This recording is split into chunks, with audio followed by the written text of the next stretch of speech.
এই যে সামনে দেখা যাচ্ছে আঞ্চলিক পাসপোর্ট অফিস, সেটার সামনে যাচ্ছে, সামনে গিয়ে দেখা যাক এটার পাসপোর্টের কী অবস্থা না অবস্থা।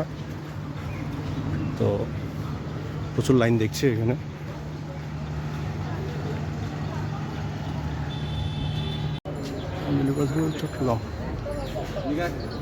দেখে হচ্ছে যাবি